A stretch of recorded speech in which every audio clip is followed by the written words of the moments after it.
बहुत समय पहले की बात है। एक ऐसा साम्राज्य था धर्मगढ़, जहां धर्म और न्याय की सत्ता थी। राजा देवव्रत और रानी वसुंधरा धर्मगढ़ के सम्राट और सम्राज्ञी थे। न्यायप्रिय, दयालु और प्रजा के सच्चे रक्षक। उनका एक नन्हा पुत्र था, आरव।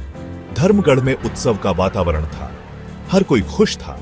आरव अपने छोटे से सिंहासन के खिलौने से खेल रहा था और राजा रानी उसे प्रेम से निहार रहे थे। ये धर्मगढ़ एक दिन तुम्हारा शासन होगा आरव, लेकिन याद रखना, राजगद्दी से भी ज्यादा महत्वपूर्ण होता है धर्म। और धर्म वही जो सबको सुरक्षा दे और कभी किसी पर अन्याय न करे। लेकिन उस रात अंधेरा कुछ ज्यादा ही गहरा था। सीमाओं पर घुसपैठियों ने आक्रमण कर दिया। सैनिकों ने पूरा शौर्य दिखाया, लेकिन संख्या में कम थे। जल्द ही महल पर भी हमला हुआ।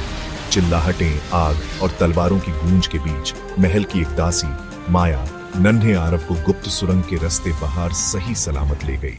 उसके आंसू और दिल की धड़कनें दोनों तेज थीं। राजा और रानी वीरगति को प्राप्त हुए। महल जल उठा। घुसपैठी अघोर ने धर्मगढ़ पर कब्जा कर लिया। धर्म की ज्योति बुझ गई, लेकिन उसमें चिंगारी अभी बाकी थी। वर्षों बीत गए।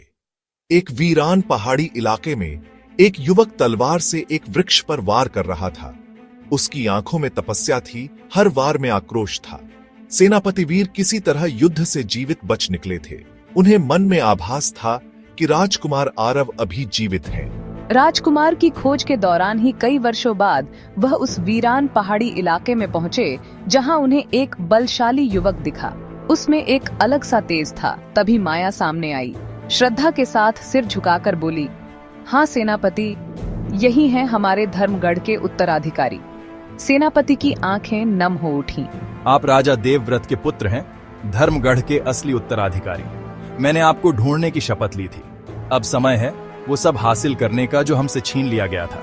लेकिन मैं कोई योद्धा नहीं, सेनापति बोले। आप बनेंगे, और सिर्फ योद्धा नहीं, धर्म का वाहक बनेंगे। इसके बाद शुरू हुआ प्रशिक्षण। शस्त्र विद्या का अभ्यास करना, घुड़सवारी, नीति, राजनीति और आत्मबल। एक साधु अरुणी ने आरव को ध्यान और धर्म की गहराई सिखाई। धर्मगढ़ की सीमाओं पर धीरे धीरे आरव की सेना ने डेरा डालना शुरू किया।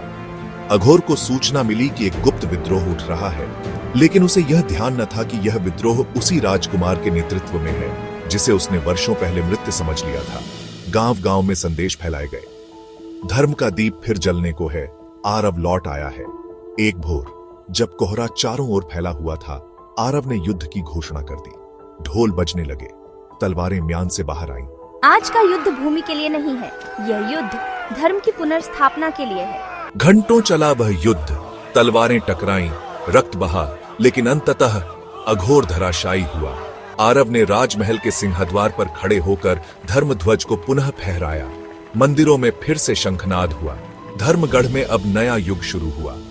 आरव का विधिवत राज अभिषेक किया गया, लेकिन उसने सिंहासन को केवल एक आसन नहीं, एक उत्तरदायित्व माना।